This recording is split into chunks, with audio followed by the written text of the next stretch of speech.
Keir Starmer flattered President Donald Trump with a basket of gifts on his first visit to the White House on Thursday, including commitments to spend more money on defense, lavish praise, and a letter from King Charles III inviting Trump to a state dinner.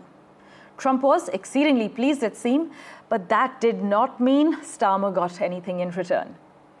Trump appeared unmoved by Starmer's desperate appeal for a stronger US commitment to protecting Ukraine if and when its war with Russia ends. And Keir Starmer, conscious that Trump has rejected pleas to provide security guarantees for Ukraine, has been asking for something less: a US commitment to backstop European efforts to help defend Ukraine from any future invasion by Russia. We have reactions lined up for you from the US President and the British Prime Minister. Here's what they said. Alongside British Prime Minister Keir Starmer, US President Donald Trump appeared to dial down his recent public rhetoric over the war in Ukraine. Since taking office in January, he's ended the diplomatic isolation of Russia, falsely accused Ukraine of starting the war, and called Ukrainian President Volodymyr Zelensky a dictator. At Thursday's news conference, however, he predicted that he and Zelensky would have a good in-person meeting on Friday, saying that he has a lot of respect for the Ukrainian leader, although he dodged a question about whether he would apologise to him for calling him a dictator. He said that he and Prime Minister Starmer discussed steps towards what he described as a, quote, very achievable ceasefire in the Ukraine war, which could happen quickly, he said. The British leader made his position clear, saying, quote, history must be on the side of the peacemaker, not the invader, adding that the UK is ready to put boots on the ground and planes in the air to support a deal.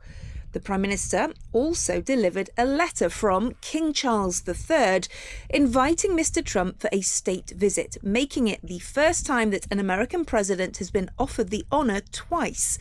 But it's unclear whether Mr. Starmer's efforts to woo Mr. Trump actually worked, given that the US president made no mention of US forces supporting a peacekeeping mission in Ukraine.